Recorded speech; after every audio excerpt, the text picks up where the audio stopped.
ফুলোরা অনেক মোটা হওয়ায় সবাই তাকে নিয়ে সব সময় হাসাহাসি করত, অনেক কটু কথাও শোনাতো। তবে সবাই তাকে তিরস্কার করলেও তার স্বামী তার পাশে ছিল সব সময়। আর তারই অনুপ্রেরণায় সে কিভাবে একজন সাধারণ মোটা মেয়ে থেকে হয়ে ওঠে একজন সুপার মডেল, অর্থাৎ সবার প্রিয় মিস ফাটাফাটি, সেটাই দেখব আজকের গল্প মিস ফাটাফাটিতে। চলুন তাহলে আর দেরি না করে আজকের এই সুন্দর গল্পটি শুরু করা যাক। আশা করছি আপনাদের সবারই এই গল্পটা খুব ভালো লাগবে। গল্পের শুরুতেই দেখানো হয় একটা ফ্যাশন শোর আয়োজন করা হচ্ছে। সেখানে অনেক ডিজাইনাররা এসেছে ফ্যাশন শোতে তাদের সেই পোশাকগুলো সকলের সামনে পরিবেশন করতে। সেখানে বাচস্পতি ভাদুরীর মোটা বউ, যার নাম হলো ফুলোরা ভাদুরী, তাকে দেখা যায়। আর তাকে সবাই মিস ফাটাফাটি নামে চেনে। আর সে ঘরে বসে কাপড় সেলাইয়ের ব্যবসা করে, এটা তার শখই বলতে পারেন। তার এই কাপড় নিয়ে কাজ করতে বেশ ভালো লাগে। তো এই ফুলোরা ভাদুরীরও আজ এই ফ্যাশন শোতে হাঁটার কথা ছিল, কিন্তু সেখানে ভিকিসেন নামের একজন মহিলাকে দেখা যায়। সে ফুলোরার পরিচয় সবার সামনে বলে দেয়। আর ফুলোরার পরিচয় জানার পর সেখানে তো বেশ বিশৃঙ্খলার সৃষ্টি হয়। কিন্তু সেই সময়ই সেখানকার ম্যানেজার এসে সবাইকে থামতে বলে। কিন্তু কেন তার সাথে এমন করা হচ্ছে আর সে কিভাবে এই ফ্যাশন শোতে এসেছে, তার গল্প এখন শুরু হবে। এরপরে দৃশ্য পরিবর্তন হয় আর আমরা দেখি ফুলোরা একটি হসপিটালে এসেছে। সেখানে তার স্বামী বাচস্পতি আর তার শাশুড়িও তার সাথে এসেছিল। তো ডাক্তার তখন তাকে তার ওজন মাপতে বলে। তো ওজন মাপার পরই দেখা যায় তার ওজন তো 95 কেজি। তখন ডাক্তার বলে, গতবারই তো 85 ছিল, এখন আবার 10 কেজি বেড়ে গেছে। আসলে এই ফুলোরার বিয়ে হয়েছে 5 বছর হলো, তবে তার কোনো সন্তান নেই। মূলত একটা বাচ্চা নেওয়ার জন্যই সে ডাক্তারের শরণাপন্ন হয়েছে। ডাক্তার তখন ফুলোরাকে তার সমস্যার কথা জিজ্ঞেস করে। ফুলোরা জানায় যে তার পিরিয়ডের সময় পেটে প্রচন্ড ব্যথা হয়, যা সহ্য করার মতো নয়। ডাক্তার তখন তাকে অ্যাবডোমেন ইউএসবি টেস্ট করানোর জন্য বলে। সে আরো বলে তার ধারণা ফুলোরার সিস্ট হয়েছে। এটা শুনেই তো তারা একটু চিন্তায় পড়ে যায়। তখন ডাক্তার তাদের বলে তারা যেন এভাবে ঘাবড়ে না যায়, চিকিৎসা করলেই এটা ঠিক হয়ে যাবে, চিন্তার কিছু নেই। এছাড়া সে আরো বলে ফুলোরার ওজন অতিরিক্ত, এজন্যই সমস্যাটা হয়েছে। ওজন না কমালে তার পক্ষে বাচ্চা গর্ভে ধারণ করাটা সমস্যা হতে পারে, তাই তাকে যে করেই হোক তার ওজনটা কমাতে হবে, যদি সে বাচ্চা চায় আর কি। তো এরপরেই তারা সেখান থেকে চলে যায়। তারপর বাসায় ফেরার জন্য তার একটা অটোর সামনে আসে। তখন ফুলোরা দেখে অটোতে তো খুব অল্পই জায়গা, আর অটোওয়ালাও ফুলোরাকে দেখার পরই তার দিকে টিটকারি মেরে তাকাতে থাকে। সে তার ভাবভঙ্গি দিয়ে বুঝিয়ে দেয় যে সে চায় না ফুলোরার মতো এত মোটা মানুষ তার ছোট অটোতে উঠুক। অটোওয়ালার এই ভাবভঙ্গি দেখে ফুলোরা তার স্বামীকে বলে যে সে একা অন্য অটোতে চলে যাবে। কিন্তু তার স্বামী প্রথমে ফুলোরাকে একই অটোতে নিতে জোরাজুরি করে, কিন্তু ফুলোরা বলে সে তার বান্ধবী রিঙ্কুর বাসায় যাবে, তাই তারা যেন চলে যায়। সে তার বান্ধবীর বাসা হয়ে তারপরই ফিরে আসবে। তো এদিকে তাদের কথার মাঝেই অটোওয়ালা তাগাদা দিতে থাকে, তাই তার স্বামী দ্রুত অটোতে এসে বসে পড়ে। তো বাচস্পতি এরপর ফুলোরাকে বলে সে যেন রিঙ্কুর বাসায় পৌঁছে তাকে একটা কল দিয়ে দেয়। ফুলোরাও জানায় ঠিক আছে, সে পৌঁছে কল দিয়ে দিবে। তবে অটোওয়ালা যাওয়ার সময় ফুলোরাকে ভুস্কি বলে সেখান থেকে চলে যায়। ফুলোরার খারাপ লাগলেও সে কিছুই বলে না। আসলে তার ওজন অনেক বেশি হওয়াতে তাকে সব জায়গায় সবসময় এমন অকথ্য ভাষা শুনতে হয়। সে সবকিছু মুখ বুঝে সহ্য করে নেয়। তবে তার স্বামী আবার সব সময় ফুলোরার সাপোর্টে থাকে। সে তাকে খুব ভালোবাসে। তার ভালোবাসার সামনে ফুলোরার এই ওভারওয়েট কোনোদিনও কোনো বাধা হতে পারেনি। এই দিক থেকে ফুলোরা অনেক বেশি ভাগ্যবতী, আর এটা নিয়ে সে অনেক বেশি হ্যাপি থাকে। তার পরের দৃশ্যেই দেখানো হয় বাচস্পতিকে। তার বাবা ছোটবেলাতেই মারা গেছে, তাই তার পুরো পরিবারের খরচ তাকেই টানতে হয়। আর এখন সে একজন কাপড়ের দোকানের কর্মচারী, আর তার এই ইনকাম দিয়েই তার পুরো সংসার চলে। তো সে সেদিন তার ম্যানেজার বাবুর কাছে বেশ ঝাড়ি খাচ্ছিল, কারণ দোকান বন্ধ হওয়ার 2 ঘন্টা পরেও সব মালামাল সঠিক জায়গায় সে গুছিয়ে উঠতে পারেনি। এছাড়াও দোকানের বিদ্যুৎ বিল অনেক বেড়ে গেছে, তাই সে তাকে সহ অন্য কর্মচারীদের বেশ কথা শোনাতে থাকে। ঠিক তখনই সেখানে একজন কাস্টমার আসে যে তার কাপড় এক্সচেঞ্জ করতে চায়। কিন্তু সে যে কাপড়ের সাথে এক্সচেঞ্জ করতে চায় সেটা সেই সময় দোকানে ছিল না, তাই সেই কাস্টমার সেখানে এবার বেশ ঝামেলা বাঁধিয়ে দেয়। ম্যানেজার বাবু তখন তাকে সেই কাস্টমারকে শান্ত করতে পাঠায়। বাচস্পতিও তখন সেই কাস্টমারের কাছে যায়। সে তাকে তাদের সমস্যার কথা বুঝিয়ে বলে, আর বলে সে যেন 10 দিন পর আসে, তাহলে সে এক্সচেঞ্জ করতে পারবে। তো দেখা যায় কাস্টমারও তার কথা বেশ ভালোভাবে বুঝে যায়। তাই সে আর কথা না বাড়িয়ে সেখান থেকে চলে যায়। আসলে বাচস্পতির ব্যবহার আচরণ এত ভালো যে কাস্টমারের রাগও একেবারে গলে যায়। এদিকে ফুলোরার শাশুড়ি বারান্দায় শুকিয়ে যাওয়া কাপড়গুলো তুলতে থাকে। এরপরই সে ফুলোরার ঘরে আসে আর দেখতে পায় তার বিছানা তো অগোছালো আর সেখানে রয়েছে অসংখ্য ব্লাউজ।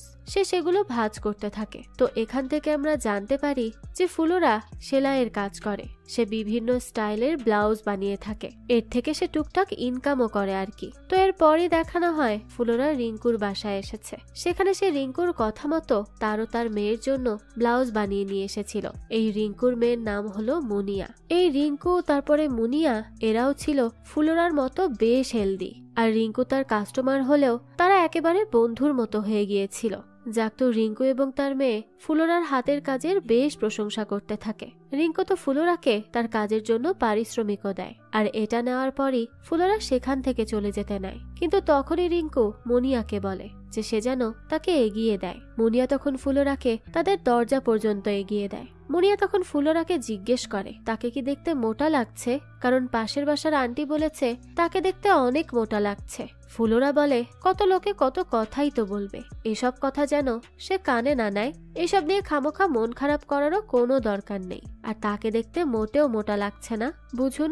বাচ্চা একটা মেয়েকেও মানুষ কথা শোনাতে ছাড়ে না।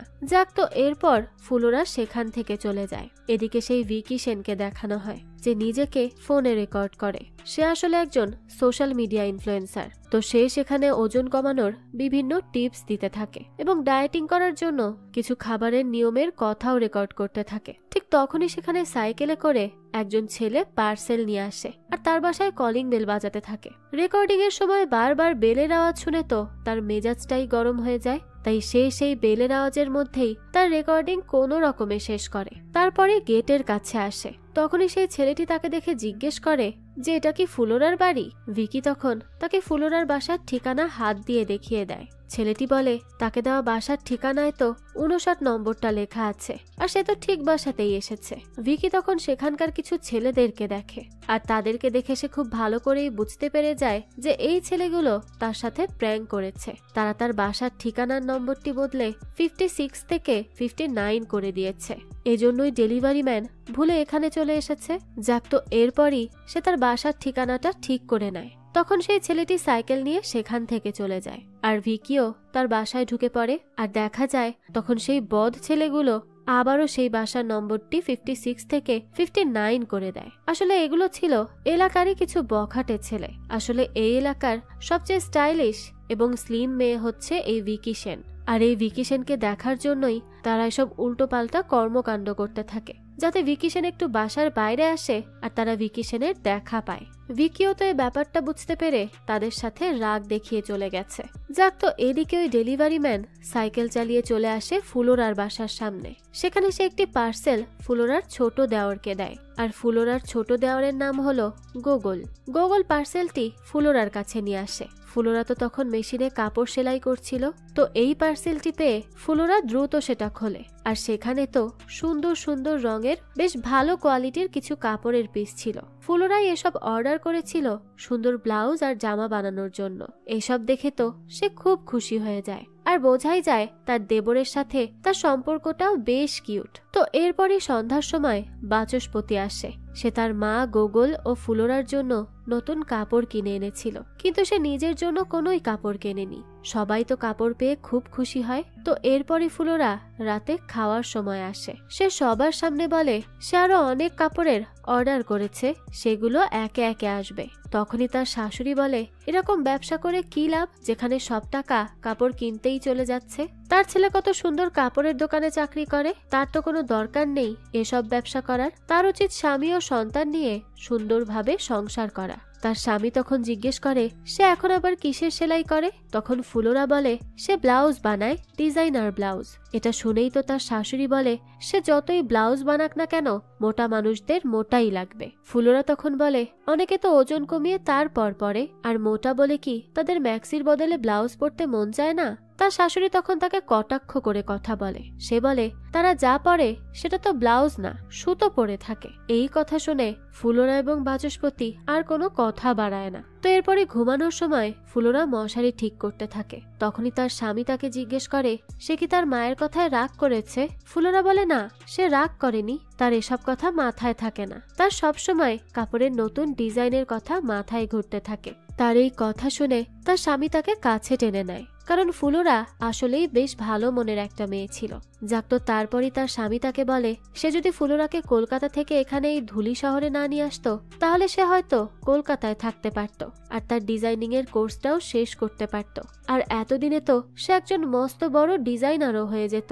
কথা শুনে ফুলোরা হেসে বলে তাহলে তো সে এখানে এত সুন্দর একটা জীবন উপভোগ করতে পারত না। বাচস্পতি তখন তাকে জিজ্ঞেস করে তার এখানে আসাতে কখনো কি মনে কোনো আক্ষেপ হয়েছে। ফুলোরা বলে না, তার কখনোই আক্ষেপ হয়নি, কারণ সেলাই করার মাধ্যমে সে তার নিজের মনোবল খুঁজে পায়, আর সেটা তো সে করছেই। এছাড়াও সে তার ভালোবাসার মানুষের সাথে এখানে থাকে, তাই তার কখনোই এমন কিছু মনে হয়নি, সে খুব সুখেই আছে। সে আরো বলে সে এখানে বাচস্পতির সাথে এসে কোনো ভুল সিদ্ধান্ত নেয়নি। বাচস্পতিও তার এসব কথাবার্তায় খুব খুশি হয়ে যায়। এরপরই দেখানো হয় ফুলোরা ও বাচস্পতির সুখের সংসার, যেখানে তারা দুজন খুবই হাসি খুশিতে দিন পার করছে। এমন একদিন তাদের বাসায় ভিকি আসে। সে তাদের কাছ থেকে কয়েকটা ডিম নিতে চায়। সে বলে ডায়েটিং এর জন্য সে ডিম খায়, তার বাসায় দুটো ডিম কম থাকায় সে এখানে এসেছে তাদের থেকে দুটো ডিম নিতে। সে বলে সে জানে এখানেই সে ডিম পাবে, কারণ এখানে সবাই খেতে ভালোবাসে, এজন্য প্রায় বাচস্পতি ছাড়া সবাই মোটা। বুঝুন মানুষের বাসায় এসে আবার তাদেরকে খোটা মেরে কথা বলছে। কিন্তু ফুলোরা এতে কিছু মনে করে না। সে ভিকিকে দুটোর বেশি 3টে ডিম দেয়। সে বলে তারা মোটা হলেও তাদের জীবনটা মোটামুটি নয়, বরং ফাটাফাটি। এই কথা শুনেই তো ভিকির মুখ গোমরা হয়ে যায়, তাই সে ওই ডিমগুলো নিয়ে চুপচাপ সেখান থেকে চলে যায়। এরপরই দেখানো হয় বাচস্পতি খেতে বসেছে। তাকে দেখে মনে হচ্ছিল সে অনেক বেশি চিন্তিত, কোনো একটা বিষয় নিয়ে সে খুব বেশি চিন্তায় রয়েছে। আসলে সে যেই কাপড়ের দোকানে চাকরি করে তা একটি সমস্যার মধ্যে পড়েছে। দোকানে ঠিকমতো বেচা কেনাও হচ্ছে না, তাই সে এখন তার চাকরিটা নিয়ে চিন্তিত। ফুলোরা তখন বাচস্পতিকে এমন চিন্তিত দেখে তার কাছে জিজ্ঞেস করে যে তার দোকানে তো সমস্যা হচ্ছিল, সেটা কি মিটেছে? বাচস্পতি বলে সে বুঝতে পারছে না কি হচ্ছে। সে যেই অবস্থা দেখছে তাতে হয়তো তার চাকরিটাই চলে যেতে পারে, অথবা তার বেতন কমে যেতে পারে। তো সে তার মাকে দেওয়া 7,000 টাকার মধ্যেই পুজো এবং অন্যান্য বাজারের খরচপাতি করে ফেলতে বলে। আর সে ফুলোরাকে দেওয়া 7,000 টাকার মধ্যে গোগলের বেতন সহ অন্যান্য খরচ সামলে নিতে বলে। গোগল তখন হুট করেই খাওয়া ছেড়ে উঠে যায়, আর দেখা যায় সে তার জমানো টাকা তার মাকে দেখায় আর বলে সেই টাকার মধ্যে যেন সে পুজোর জন্য ফুল আর প্রসাদও কিনে আনে। গোগলের এমন আচরণে তো সবাই খুশি হয়। সে এখনো অনেক বড় না হলেও তার এত সুন্দর চিন্তা ভাবনা দেখে সবার তো বেশ ভালো লাগে। তো বাচস্পতি তখন গুগলকে পুনরায় খেতে বসতে বলে। এরপরই দেখানো হয় ফুলোরা তার 3 জন বান্ধবীর ব্লাউজ বানানোর জন্য তাদের মাপ নিচ্ছে। আসলে এরা সবাই বেশ গোলুমলু। তো তাদের মধ্যেই সীমা নামের একজন বলে তার একটা রান্নার চ্যানেল আছে, সবাই তখন সেই চ্যানেলটার ভিডিও দেখতে চায়। সীমা তখন সবাইকে সেই চ্যানেলের ভিডিও দেখায়। সেই ভিডিওতে শুধু সীমার হাতের ছবি দেখা যায়। তখন সীমা বলতে থাকে সে যদি আর একটু শুকনা হতো তাহলে সে হয়তো নিজেই চ্যানেলটার ভিডিওতে থাকতো। তার মতো মোটা মানুষকে ভিডিওতে দেখলে লোকেরা তো হাসাহাসি করবে, এজন্যই সে ভিডিওর সামনে আসে না। আর তাদের ধারণা সব মোটা মানুষেরা ডায়াবেটিস সহ অন্যান্য রোগে আক্রান্ত, এজন্যই সে ভিডিওতে নিজেকে উপস্থাপন করেনি। এসব শুনে ফুলোরা বলে সে অনেকদিন ধরে জামা বানাচ্ছে। সে অনেক মোটা মেয়েদের দেখেছে যাদের চেহারাটাই এরকম যে একটু খেলেই চেহারায় ফোলা ফোলা ভাব আসে। তাই বলে তারা কিন্তু অসুস্থ নয়, তাদের শরীরের গঠনটাই সেরকম ভাবে তৈরি হয়েছে। সেখানে অরুণা নামের একজন বলে অনেকে স্ট্রেসে থাকলেও মোটা হয়ে যায়, আর এটা কিন্তু আসলেই সত্যি কথা। যাক, তো এরপরই সীমা বলতে থাকে তার চ্যানেলটা একটু ভাইরাল হলে সে তার স্বামীকে জানাবে, তবে ভাইরাল না হওয়ার আগ পর্যন্ত সে মোটা বউয়ের ফ্লপ শো তার স্বামীকে দেখাতে চায় না। তখনই রিঙ্কু বলে ওঠে যে সীমার সবকিছুই তার স্বামীকে ঘিরে। সীমাও বলে হ্যাঁ। তো এরপরই দেখা যায় ফুলোরা রিঙ্কুকে বলতে থাকে যে সে তো সব সময় তার কাছ থেকে ব্লাউজ বানিয়ে নেয়, কিন্তু কখনো পরে না কেন? সে বলে সে আসলে মেকআপ কোম্পানিগুলোর জন্য ফটোশুট করে। সে আসলে অনেক সময় চোখ, চুল, আইল্যাশ নখ এগুলোর ছবি তোলে, আর কখনো যদি ছবিগুলোতে তার জামার অংশ চলে আসে, এজন্যই সে ওই ব্লাউজগুলো বানিয়ে রেখেছে যাতে ফটোশুটের জন্য সে সেগুলো পরতে পারে। বাসায় পরে থাকার জন্য সে সেগুলো বানায়নি। মেকআপের জিনিসপাতি বেচে রিঙ্কু অনেক টাকাই কামাই করে, কিন্তু তারপরেও সে মোটা হওয়ার জন্য তার পরিবারের লোকজন তাকে অনেক কথা শোনায়। তো তাদের এসব কথা শুনে আবার অরুণা আসে আর বলতে থাকে তারা তিনজন কোনো না কোনো কাজ করে, কিন্তু সে তো বাসায় বসে হাউসওয়াইফ হয়ে আছে। তারও ইচ্ছে করে তাদের মতো কিছু একটা করে রোজগার করতে। অরুণা আসলে ভালো সাইকেল চালাতে পারে। সে বলে সে মোটা হলেও তার সাথে সাইকেলে কেউ তাকে হারাতে পারবে না। এটা শুনে তো সবাই হাসে। তখন রিঙ্কু ফুলোরাকে কলকাতা থেকে আনা একটা ম্যাগাজিন দেয় যেখানে বিভিন্ন ধরনের ডিজাইন দেয়া ছিল। ফুলোরাও তো সেই ডিজাইনগুলো দেখে বেশ অবাক হয় আর বলে বাহ, ডিজাইনগুলো তো অনেক সুন্দর। অরুণা তখন ফুলোরাকে বলে সে যেন তাকে এই ডিজাইনগুলো থেকে একটি ব্লাউজ বানিয়ে দেয়। আসলে প্রায় প্রত্যেক দিনই তাদের চার বান্ধবীর এভাবেই গল্পগুজব চলতে থাকে। তো এমন করেই হাসি আনন্দে তাদের দিন চলে যাচ্ছিল। এরপরে দৃশ্য পরিবর্তন হয়। ফুলোরা ও তার শাশুড়ি রান্নার প্রস্তুতি নিচ্ছে। সেখানে তার শাশুড়ি বলে এবারে তাদের কীর্তনের পরবর্তী অনুষ্ঠানটি জগমোহন বাবুর বাড়িতে হবে। লোকটা অনেক বড় লোক পরিবারের, অনেক লম্বা এবং সুঠাম দেখতে। তারা ঠিক করেছে তাকে একটি উপহারও দিবে, কিন্তু তার ছেলে খরচ কমানোর কথা বলেছে, তাই সে বুঝতে পারছে না যে সে কিভাবে জগমোহনকে উপহার দিবে। ফুলোরা তখন তার শাশুড়ির কথা না শুনে একটু অন্যমনস্ক হয়ে যায়। ফুলোরাকে এভাবে অন্যমনস্ক হতে দেখে তার শাশুড়ি তাকে ডাক দেয় আর জিজ্ঞেস করে সে এমন করছে কেন। ফুলোরা তখন তার শাশুড়িকে বলে যে সে তাকে একটা কলার ব্লাউজ বানিয়ে দিতে চায়। এই কথা শুনে তার শাশুড়ি নিরাশ দৃষ্টিতে বলে শেষমেশ হয়তো জগমোহনকে ব্লাউজই উপহার দিতে হবে। একথা বলার পরই তার শাশুড়ি আবার হাসতে থাকে। এদিকে দেখানো হয় বাচস্পতি গোগলকে ইংরেজি পড়াচ্ছে। সেখানে সে বলে তার ছোট ভাই এত ছোট বয়সে ফেসবুক অ্যাকাউন্ট খুলেছে। আসলে গোগল ভুল করে তার ভাইকে ফ্রেন্ড রিকোয়েস্ট পাঠিয়ে দিয়েছিল, তাই ধরা খেয়ে গোগল এবার তার এই কাজের জন্য সরি বলে। যাক, তো এরপরই বাচস্পতি তার ছোট ভাইকে পড়াতে থাকে। পরবর্তীতে দেখানো হয় ফুলোরার শাশুড়ি আর গোগল একটা দোকানে এসেছে বাজার করতে। তারা সেখানে অনেক দামাদামি করে জিনিসপত্র কিনতে থাকে। তখনই ভিকি সেখানে আসে তার একটা জিনিস কিনতে, তবে সেই জিনিসটা দোকানে না থাকায় সে চলে যেতে নেয়। তাকে এভাবে চলে যেতে দেখেই ফুলোরার শাশুড়ি ভিকিকে আটকায়। সে তাকে জিজ্ঞেস করে কিভাবে সে এতটা সুন্দর করে নিজেকে মেইনটেইন করে রেখেছে। ভিকি বলে সে ডায়েটিং এর মাধ্যমে নিজেকে এত সুন্দর করে রেখেছে। সে আরো বলে ফুলোরার শাশুড়ি চাইলে সারাদিন কোনো খাবার না খেয়ে শুধু ফলের জুস খেয়ে ডায়েটিং করতে পারে। সবাই এখনকার যুগে ডায়েটিং করে, নিজের শরীর মেইনটেইন করার জন্য ডায়েটিং অনেক গুরুত্বপূর্ণ। এসব বলে সে সেখান থেকে চলে যায়। একথা শোনার পরই ফুলোরার শাশুড়ি ঠিক করে যে সেও ডায়েটিং করবে। তো রাতের বেলায় ফুলোরার বাসার কারেন্ট চলে যায়। তখনই ফুলোরার শাশুড়ি সবাইকে মোমবাতি জ্বালাতে বলে। ফুলোরা তো শুয়ে শুয়ে মোমবাতির আলোর মধ্যেই ম্যাগাজিনের ডিজাইনগুলো দেখতে থাকে। তখনই বাচস্পতি ঘরে আসে। সে ফুলোরার পাশে বসে তার ম্যাগাজিনটা দেখতে থাকে আর সেখানেই সে ফ্যাশন ইনফ্লুয়েন্সার সম্পর্কে জানতে পারে। ফুলোরা বলে যারা জামা বানায় তাদের থেকে জামা নিয়ে পড়তেও অনেক টাকা দিয়ে তা পড়তে হয়। এছাড়াও ফ্যাশন ইনফ্লুয়েন্সারদের সব সেক্টরে অনেক ডিমান্ড। বাচস্পতি তখন ফুলোরার কথা শুনে মজা করে বলে যে তার জীবনের উপরও ফুলোরার অনেক প্রভাব রয়েছে, তাহলে ফুলোরাও তো এক ধরনের ইনফ্লুয়েন্সার। একথা শুনে ফুলোরা হাসতে থাকে। তো বোঝাই যায় হাজবেন্ড ওয়াইফের মধ্যে বেশ সুইট একটা সম্পর্ক। যাক, তো এরপরই ফুলোরা বলে রিঙ্কুর সাথে তার দেখা হয়েছিল। তার মনে হয় তার কাছে রিঙ্কুর ব্লাউজ বানিয়ে নেওয়া সহ মেকআপ আর ফটোশুটের কাজটা তার স্বামী পছন্দ করে না। সে বলে রিঙ্কু, সীমা আর অরুণার জীবন কেমন যেন।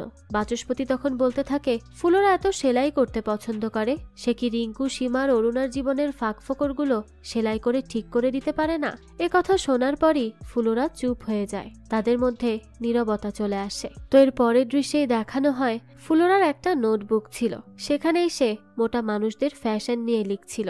সে সেখানে লেখে ফ্যাশন মানে মোটা অথবা চিকন হওয়া নয়, ফ্যাশন মানে নিজেকে সুন্দরভাবে সাজিয়ে তোলা। যেমন করে বাড়ি সাজানো হয়, সবার বাড়ি তো আর একরকম হয় না, তারপরও বাড়ি সাজানো হয়। ফ্যাশনও ঠিক সেই রকম, শুধু জেনে নিতে হবে চেহারার সাথে কোন কালার আর কোন কাজ ভালো মানানসই হয়। তো এভাবে লেখা শেষ করে ফুলোরা সেলাই মেশিনের কাছে আসে। তারপরই বেশ হাসি মুখে সেলাই করা শুরু করে। সে শুধু ব্লাউজ নয় বরং সুন্দর রঙের জামা কাপড়ও বানাতে থাকে। সে জামাগুলো সে সুন্দর মতো ধুয়ে শুকোতেও দেয়। এরপর সে আরো নতুন ডিজাইন কাগজে আঁকতে থাকে। সে অনুযায়ী জামাও বানানো শুরু করে। তো দেখা যায় তার কাছে দুজন মহিলা এসে সেই বানানো জামা কিনে নেয়। এদিকে অরুণার ছেলে তার সাইকেলটা রেখে সেখান থেকে চলে যায়। তার ছেলেকে চলে যেতে দেখেই অরুণা সেই সাইকেলটি চালাতে নেয়, কিন্তু সে তো তা চালাতে পারে না।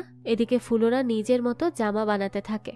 এরপর একদিন দেখানো হয় ফুলোরা ছাদে কাপড় তোলার সময় গুগল ফোন নিয়ে দৌড়ে তার কাছে আসে। সে বলে সে ফ্যাট থেকে ফাটাফাটি নামের একটি ইনস্টাগ্রাম অ্যাকাউন্ট খুলেছিল।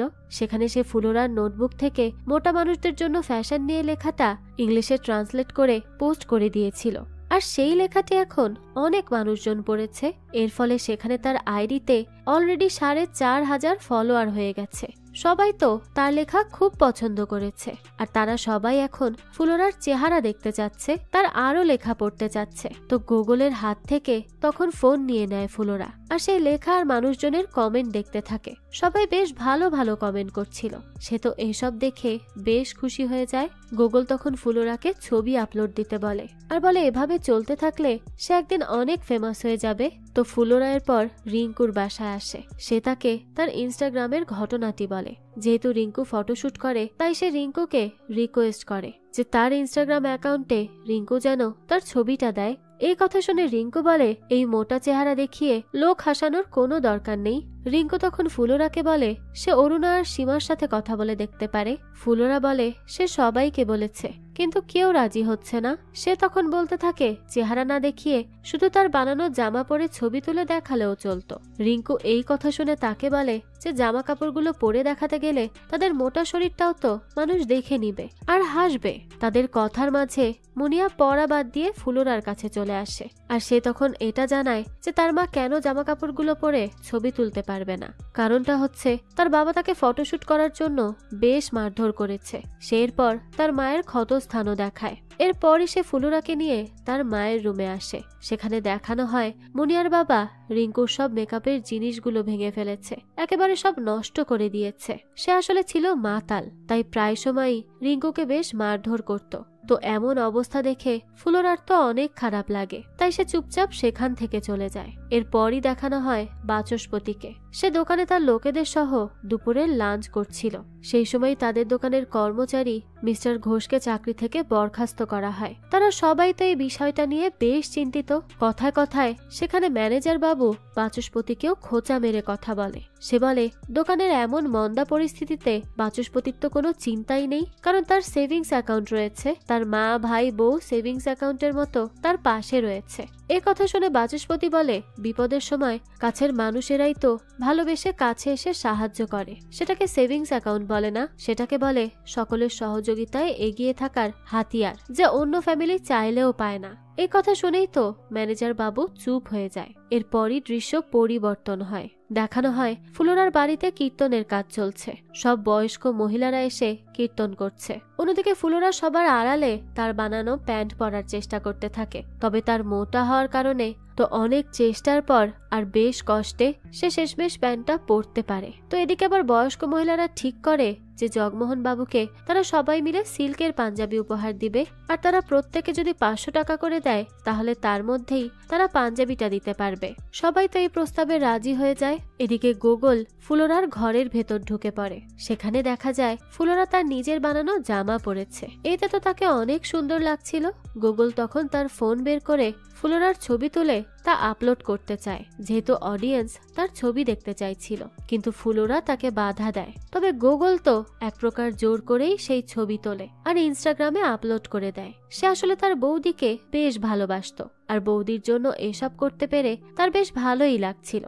আসলে সে তো তার ভাই বাচস্পতির কথায় সবকিছুরই ইংলিশ ট্রান্সলেট করার চেষ্টা করছিল, তাই সে ফুলোরার লেখাটাও ট্রান্সলেট করে ইনস্টাগ্রামে দিয়ে দেয়। কিন্তু ফুলোরার এই লেখা যে এত সাড়া ফেলবে তা তো সেও বুঝতে পারেনি। তবে এতে সে বেশ খুশি।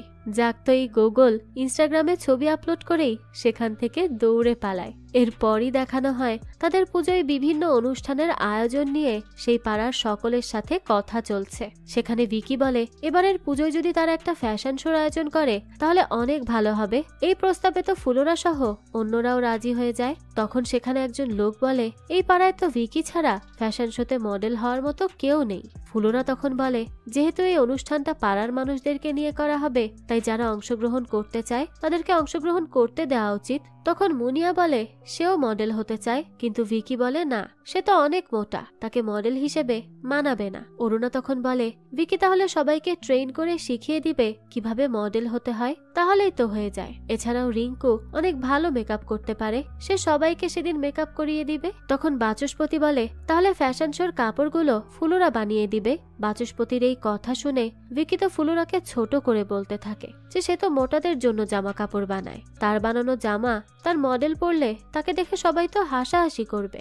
একথা বলেই সে হাসতে থাকে, অর্থাৎ সে তাকে কটাক্ষ করলো। তারপর সে বলে সে যাদের ট্রেন করবে এবং তার টিমের লোকজন যারা থাকবে তারা ব্র্যান্ডের কাপড় পরবে, ফুলোরার মতো সস্তা দর্জির থেকে কাপড় বানিয়ে পরবে না। একথা বলার পরই ভিকি বাচস্পতি, প্রবাল আর রাজত নামের লোকদের তার সাথে ফ্যাশন শোতে হাঁটতে বলে। সে চায় এই ফ্যাশন শোটা শুধু ছেলেদেরকে নিয়ে হোক, এতে সে হবে সেই ফ্যাশন শোর শো স্টপার। বাচস্পতি বলে তারা এখানে নিজেদের মতো একটি ঘরোয়া ফ্যাশন শো করতে যাচ্ছে, তাই এখানে মোটা আর চিকন এসব নিয়ে কথা বলার কোনো মানে হয় না।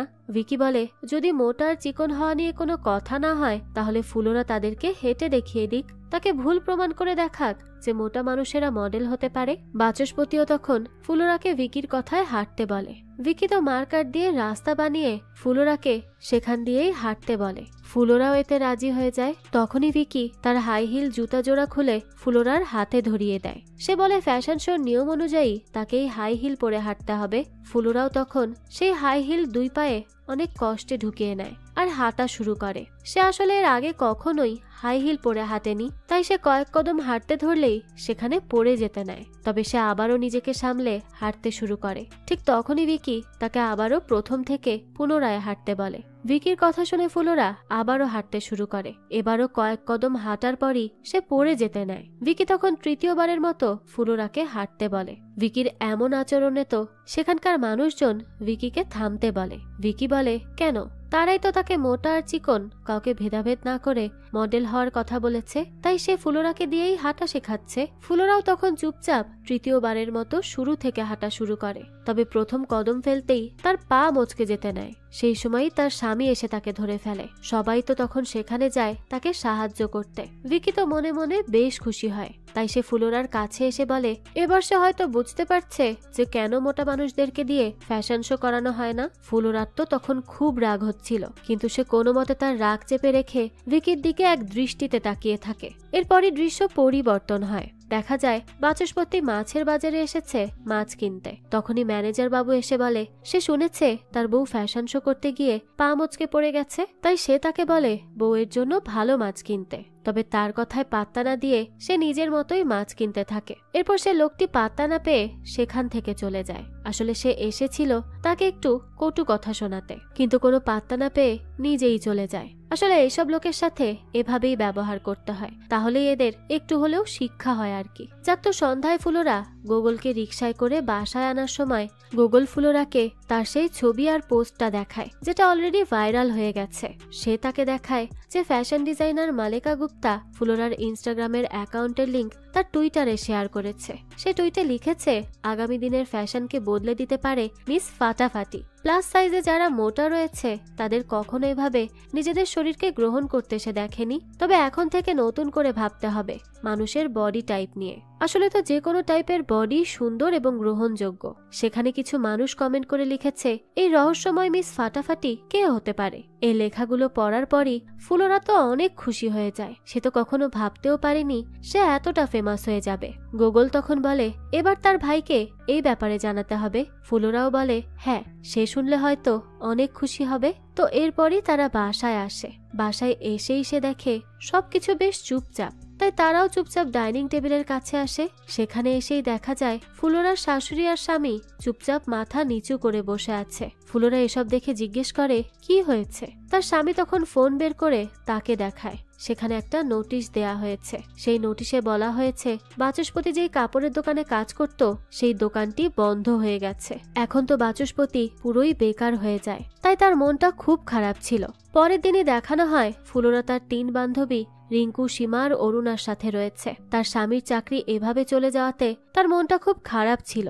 যেহেতু ফুলোরা নিজের টুকিটাকি কাজ করে রোজগার করে, তাই অরুণা তাকে এসব বিষয়ে চিন্তা করতে মানা করে। ফুলোরা বলে তার একার পক্ষে তো এত বড় সংসার চালানো অনেক মুশকিল হয়ে যাবে। তখনই অরুণা তার ফোনের দিকে তাকিয়ে বলে ভিকি মুনিয়ার সাথে ফেসবুকে ছবি দিয়েছে আর ক্যাপশনে লিখেছে এত মোটা মেয়ের আবার ফ্যাশন শোতে অংশগ্রহণ করার ইচ্ছে। ভিকির এমন পোস্ট দেখে তো তাদের তার প্রতি অনেক রাগ হয়। তারা তাকে অহংকারী বলে আর বলে ভিকির চরিত্রেও সমস্যা আছে, অন্যের হাজবেন্ডের প্রতি তার অনেক নজর। আসলে তারা এসব নিয়ে গসিপ করছিল।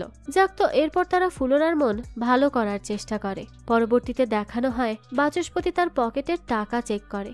সেখানে সে দেখে খুব কম পরিমাণ টাকাই রয়েছে, তাই সে ফুলোরার দিকে তাকায়। তারপরই টাকাগুলো নিয়ে মাছের বাজারে আসে মাছ কিনতে। সেদিনের মতো ম্যানেজার বাবু আবারও আসে বাচস্পতির কাছে।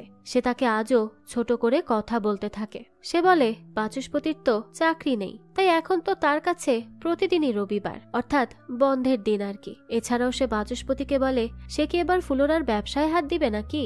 বাচস্পতি বলে সে তার বউয়ের ব্যবসায় হাত দিবে না, তার বউ একাই তার ব্যবসা বেশ সুন্দরভাবে করতে পারবে। এ কথা শুনেই তো সে চুপ হয়ে যায়। তো তারপরে তারা দুজন একই মাছ কিনে নেয়। এরপর দেখানো হয় ফুলোরা তার মোবাইল চেক করতে যায় আর তখনই সে দেখতে পায় সেখানে একটা ইমেল এসেছে। ইমেলটা একটা ফ্যাশনিস্টা কোম্পানি থেকে এসেছে। সেখানে বলা হয়েছে তারা ফুলোরার সাথে যুক্ত হয়ে একটি কাজ করতে চায়। কাজটি হলো সে যদি তাদের কোম্পানির এক্সেল সাইজের জামা পরে ছবি দেয় তাহলে তারা তাকে 45,000 টাকা দিবে। সে তখন গুগলকে বলে এবার সে তার স্বামীকে এই ঘটনাটা বলবে। এরপরই দেখানো হয় ফুলোরার শাশুড়ি জগমোহনকে সিল্কের পাঞ্জাবি দেওয়ার জন্য তার জমানো 500 টাকা সেখানকার মানুষদের কাছে জমা দেয়। তার শাশুড়ির মনটা তো বেশ খারাপ ছিল, কারণ তাদের কাছে তো এখন টাকার খুব স্বল্পতা। তাই সে খুব মন খারাপ করে সেখান থেকে তাদের ডাইনিং রুমে চলে আসে। সেখানেই একজন বৃদ্ধ মহিলা আসে। সে ফুলোরার শাশুড়ির কি হয়েছে সেটা জানতে চায়। সে তখন বলে তার ছেলের চাকরিটা চলে গেছে। বৃদ্ধ মহিলা বলে তাকে 500 টাকা দিতে হবে না, তারা জগমোহনের সিল্কের পাঞ্জাবি ফুলোরার কাছ থেকেই বানিয়ে নিবে, আর সে টাকাটি মজুরি হিসেবে কেটে নিলেই তাকে আর 500 টাকা দিতে হবে না। এ কথা শুনে তো ফুলোরার শাশুড়ির মুখে হাসি চলে আসে। পরের দিন ফুলোরা চা বানাতে থাকে। তখন সেখানে সে এই নিয়ে চিন্তা করতে থাকে যে তার ইনস্টাগ্রামের কাজগুলোর কথা সে কিভাবে তার স্বামীকে বলবে। সে এসব নিয়ে প্র্যাকটিসও করছিল। তো এরপরই সে চা নিয়ে তার স্বামীর ঘরে আসে। আর সে যখনই তার কথা বলতে যাবে ঠিক তখনই তার স্বামী তাকে কথা বলার কোনো সুযোগই দেয় না। সে নিজেই তার কথা শুরু করে। সে বলে প্রতিদিন ফুলোরা তার পকেটে চুপি চুপি 500 টাকা করে দিচ্ছে, যা তার ভালো লাগছে না। সে চায় না ফুলোরা তাকে আর করুণা করুক। ফুলোরা একথা শুনে অবাক হয় আর তার স্বামীকে বলে সে তাকে করুণা করছে না, সে শুধু তার স্বামীর পাশে দাঁড়াচ্ছে, এছাড়া আর কিছুই নয়। তার স্বামী তখন তার কাছে এসে বলে পাশে দাঁড়ানোর আগে বুঝতে হবে কোনটা সম্মানের এবং কোনটা অপমানের। এই বলে সে ফুলোরার রাখা 500 টাকাটি বিছানায় ছুঁড়ে দিয়ে সেখান থেকে চলে যায়। সে আসলে তাকে ভুল বুঝলো। এই নিয়ে ফুলোরার খুব খারাপ লাগে, কিন্তু সে আর কিছুই বলে না। তো এরপরই রাতের বেলায় বাচস্পতি বাসায় ফিরে দেখে গোগল একাই ভাত বাড়ছে। সে এসে তখন গোগলকে ভাত বেড়ে দিতে থাকে। সে জিজ্ঞেস করে বাসার সবাই কোথায় গেছে। গোগল বলে মুনিয়া অসুস্থ হয়েছে, তাই ফুলোরা আর তার মা সেখানে গেছে তাকে দেখতে। এদিকে রিঙ্কু ফুলোরা আর তার শাশুড়িকে বলে ভিকির কথা মতো কয়েকদিন ধরে না খেয়ে ওজন কমানোর নেশায় ছিল সে, তাই আজ মুনিয়ার প্রেশার লো হয়ে সে অসুস্থ হয়ে পড়েছে।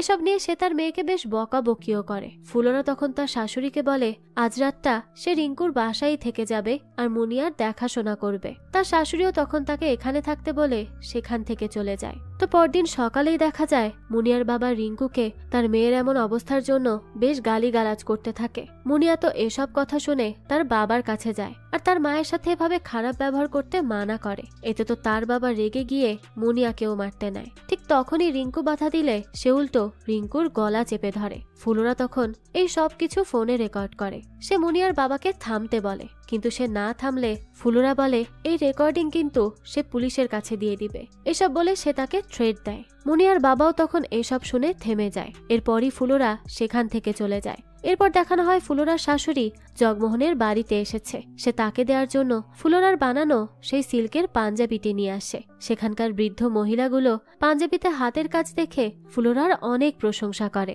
এরপর সেই পাঞ্জাবিটা জগমোহনকে দেয়। জগমোহনও তো বেশ খুশি হয়। পরের দিনই সে ফুলোরার শাশুড়িকে ফোন দেয়। সে বলে পাঞ্জাবিটা পেয়ে সে অনেক খুশি। তার কলকাতায় চেনা জানা একজনের দোকানে লোক খুঁজছে। সে শুনেছে তার ছেলে চাকরি হারিয়েছে। তার ছেলে যদি কাজ করতে চায় তাহলে সেখানে সিভি পাঠাতে পারে সে, আর সমস্ত ঠিকানা সে তাদের দিয়ে দিবে। এটা শুনে তো ফুলোরার শাশুড়ি খুব খুশি হয়ে যায়। এরপরই দেখানো হয় ফুলোরার স্বামীর চাকরি হয়েছে। সে ফুলোরাকে বলে এই চাকরিটি কারো দয়ায় হয়নি। সে চায় না ফুলোরার উপর বোঝা হয়ে থাকতে। সে ভাবেনি ধুলি শহর ছেড়ে তাকে কলকাতায় থাকতে হবে, তবে সে কারো দয়ায় থাকতে চায় না। ফুলোরা বলে সবকিছুতে ভুল বুঝে দয়ার কথা চিন্তা করলে চলে না। কেউ সাহায্য করতে চাইলে তা সবসময় দয়া হিসেবে করে না। যাক, তো এসব শুনে বাচস্পতি সেখান থেকে চলে যায়। এর পরের দিন দেখানো হয় সে তার কাপড় গোছাচ্ছে কলকাতা যাওয়ার জন্য। সেই সময় ফুলোরা এসে তাকে কাপড় গোছাতে সাহায্য করে, আর দুজনেই রেডি হয়ে অটোর কাছে আসে। তখনই ভিকি তার গাড়ি থামিয়ে জিজ্ঞেস করে বাচস্পতি কোথায় যাচ্ছে।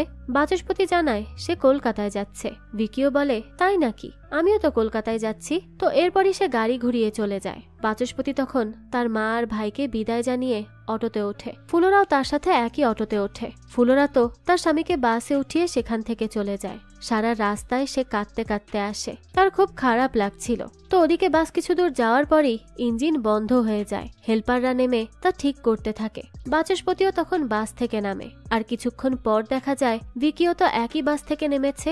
সে তখন ভিকিকে বলে পরের বাস আসা পর্যন্ত অপেক্ষা করতে, তাহলে তারা একসাথেই সেখান থেকে কলকাতায় যেতে পারবে। এদিকে ফুলোরার শাশুড়ি গোগলকে নিয়ে দোকানে আসে বাজার করতে। দোকানদার তাকে বলে তার তো অনেক টাকা বাকি রয়েছে, সে যেন সময় মতো বাকি টাকাগুলো দিয়ে দেয়। তো বাসায় ফিরতে ফিরতেই গোগল বলে যে তার স্কুলে তো প্রতি মাসের 13 তারিখের মধ্যে সব টাকা পরিশোধ করার নতুন নিয়ম বের হয়েছে। তো গোগলের এই কথা শুনতে শুনতে ফুলোরার শাশুড়ি হঠাৎই মাথা ঘুরে পড়ে যায়। এরপরই তো বাড়িতে ডাক্তার আসে আর বলতে থাকে তার শাশুড়ির খাওয়া দাওয়া ঠিকমতো না হওয়ার জন্যই এমন হয়েছে। তাই সে তাদেরকে একটা টেস্ট করাতে বলে আর তার শাশুড়ির ঠিকমতো যত্ন নিতে বলে। গোগল তখন বলে ভিকির কথা মতো তার মাও ডায়েটে ছিল, এজন্যই তার এই অবস্থা হয়েছে। তো ডাক্তার চলে যাওয়ার সময় বলে তার শাশুড়ির বয়স হয়েছে, তাই সে যেন এসব ডায়েট না করে। এরপরই ফুলোরা গোগলকে বলে ফ্যাশনিস্টার ওই কোম্পানিকে তাদের ইমেইলে রিপ্লাই দিতে। সেখানে যেন সে এটা লেখে যে সে তাদের সাথে কাজ করলে পরিচয় গোপন করেই কাজ করবে। এরপরই দেখানো হয় বাচস্পতি কলকাতায় সেই দোকানে এসেছে। দোকানটি হচ্ছে একটা শোরুম। সেখানে একজন লোক তাকে ম্যানেজারের সাথে পরিচয় করিয়ে দেয়। ম্যানেজারটি আর কেউ নয়, ধুলি শহরের তার আগের কর্মস্থলেরই ম্যানেজার বাবু, যে সব সময় বাচস্পতিকে খোটা দিত। যাক, তো সে বাচস্পতিকে তার কাজ বুঝিয়ে দেয়। এদিকে ফুলোরা সেই কোম্পানির জামাগুলো পরে মুখ ঢেকে গুগলকে দিয়ে ছবি তোলায় আর তাদেরকে পাঠায়। এর মধ্যেই সে একজন নার্সকে এনে তার শাশুড়ির সেবা যত্ন করাতে থাকে। আর এদিকে তো মুখ ঢেকে জামা পরে মডেলের মতো ছবি তুলে তার প্রচুর টাকাও রোজগার হতে থাকে। সেটা দিয়েই সে তার শাশুড়ির চিকিৎসা চালায়। পাশাপাশি তার ফলোয়ারও বাড়তে থাকে। সোশ্যাল মিডিয়াতে তার অনেক পরিচিতি হয়। তো একদিন বাচস্পতি ভিডিও কলে গোগলকে বলে তার মাকে দেখাতে, কিন্তু তার মা তো ছিল অসুস্থ। আর ফুলোরা চায় না তার অসুস্থ মাকে দেখে বাচস্পতি চিন্তায় পড়ুক। তাই সে গোগলকে ইশারায় কিছু একটা বলে ফোন কেটে দিতে বলে। গোগলও তার ভাইকে বলে মা তো গোসল করছে। এ কথা শুনেই সে ফোন কেটে দেয়। এরপরই ফুলোরা মুখ ঢেকে একের পর এক ছবি তুলতে থাকে এবং তার শাশুড়িরও খেয়াল রাখতে থাকে। এভাবেই কেটে যায় 1 মাস। তখন ফুলোরার স্বামী তাকে ফোন দিয়ে বলে সে তাকে টাকা পাঠিয়েছে। অনেক কষ্ট করে সে রোজগার করে 25,000 টাকা পেয়েছে। তার মধ্যে তাদের জন্য 15,000 টাকা সে ম্যানেজ করে দিতে পেরেছে। সে তাকে বলে তার মায়ের ধার করা টাকা যেন এই টাকা থেকে সে পরিশোধ করে দেয়। এরপরই বাচস্পতি তার শোরুম সম্পর্কে গল্প করতে থাকে। সে বলে ছেলে মেয়ে আর বাচ্চাদের জন্য আলাদা সেকশন আছে সেখানে। ফুলোরা তখন জিজ্ঞেস করে তো মোটা মেয়েদের জন্য কি কিছুই নেই? তার স্বামী তখন চুপ হয়ে যায়। সে ফুলোরাকে জিজ্ঞেস করে সে কেমন আছে, তার অভিমান কি এখন কমেছে? ফুলোরা বলে সে তার সব অভিমান সেলাই করে জোড়া লাগিয়ে নিয়েছে। যাক, তো এরপর দেখানো হয় ফুলোরার বাসায় সীমা আর অরুণা আসে। তারা এবার ফ্যাশন শোতে নাম দিয়েছে আর মোটা বলে কেউ তাদের এবার বাধাও দেয়নি। আর সেখানে গেস্ট হিসেবে তারা তো মিস ফাটাফাটি অর্থাৎ ফুলোরাকে চায়। ফুলোরা তো এতে মানা করে। এরপরে দেখানো হয় বাচস্পতির ম্যানেজার বলছে তাদের এবার যথেষ্ট প্রফিট হয়েছে। তারা চায় তাদের বাৎসরিক ফ্যাশন শোর আয়োজনটা বেশ বড়ভাবে করতে, যাতে আরো মানুষের কাছে তাদের ব্র্যান্ড পৌঁছে যায়। বাচস্পতি তখন বলে তারা তো এক্সেল সাইজের কাপড়ের কালেকশন সেখানে রাখতে পারে। ম্যানেজার তো এটা শুনে মানা করে দেয়। তো তারপরই সে মিস ফাটাফাটির ফটোশুটগুলো তার বসকে দেখায়। তার বস তো তখন তাকে মিস ফাটাফাটির সাথে যোগাযোগ করতে বলে, আর এরপরই তারা ফুলোরার কাছে ইমেল পাঠায়। ফুলোরা তো এই ইমেলটা পেয়ে গুগলকে ইমেলটা পড়তে বলে। গুগল বলে সেখানে হাঁটলে তাকে 50,000 টাকা দেয়া হবে। ফুলোরাও তো এতে রাজি হয়ে যায়। আর এখন তার শাশুড়িও তার সাপোর্টে ছিল, তাই সে তার ছেলেকে তার এই ব্যাপারে জানাতে বলে। কিন্তু ফুলোরা বলে সে তার ছেলেকে সারপ্রাইজ দিতে চায়, এজন্য সে তাকে কোনো কিছু না জানিয়েই কলকাতার উদ্দেশ্যে বেরিয়ে পড়ে। তো এরপরই আমাদেরকে গল্পের প্রথমের দৃশ্য দেখানো হয়, যেখানে সবাই ফ্যাশন শোর আয়োজনে ব্যস্ত, আর ফুলোরাও তার বান্ধবীদের নিয়ে সেখানে পৌঁছে যায়। তখন দেখা যায় ভিকিও সেখানে রয়েছে, সেও এই ফ্যাশন শোতে অংশগ্রহণ করবে। তো সেই সময় আবার দেখা যায় এই ভিকি বাচস্পতির সাথে ফ্লার্ট করতে থাকে, কিন্তু বাচস্পতি তো তাকে কোনো পাত্তাই দেয় না। ওদিকে আমরা দেখতে পাই ফুলোরাকে রিঙ্কু সাজিয়ে দিচ্ছিল। তখনই তাদেরকে এসে বাচস্পতি জিজ্ঞেস করে যে তাদের কি কোনো সাহায্য লাগবে। ফুলোরা বলে তার কফি লাগবে। তো ফুলোরার কণ্ঠ শুনেই তো বাচস্পতি তাকে চিনতে পেরে যায়, তাই সে তার সামনে এসে দাঁড়ায়। আর তাকে দেখেই তো ফুলোরার চোখে পানি চলে আসে। তখনই সে তার বউয়ের চোখের পানি মুছিয়ে দেয়। আর সে এটাও বলে সে আগে থেকেই জানতো ফুলোরা এভাবে মডেলিং করে, আর সে এতে খুব খুশি। যাক, তো এরপরই ফ্যাশন শো শুরু হয়। একে একে সবাই হাঁটে, ভিকিও হাঁটে। তো ভিকির হাঁটা শেষ হলেই ফুলোরার রুমের কাছে সে আসে।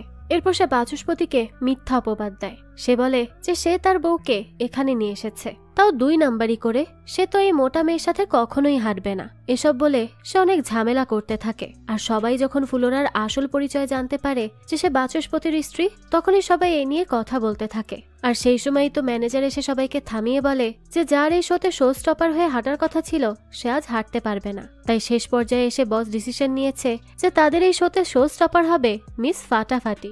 এই কথা শুনেই তো ভিকির মুখ পুড়ে যায়, আর ফুলোরা সহ তার বান্ধবীরা খুব খুশি হয়। তখন ম্যানেজার বলে আসলে এক্সেল কালেকশন হিট হলে অনেকেই তা পড়বে, এজন্যই তার বস এই ডিসিশন নিয়েছে। তখন বাচস্পতি ভিকিকে কিছু কথা শোনায় যে ফ্যাশনের ক্ষেত্রে মোটা আর চিকন বলে কিছু নেই, সবাই ফ্যাশন করতে পারে। কিন্তু তখন ভিকি তার বউকে অপমান করে যে তাহলে সে মুখ ঢেকে কেন আছে, সে তার এই শরীর নিয়ে কোথাও মুখ দেখাতে পারবে না, সেই জন্যই তো।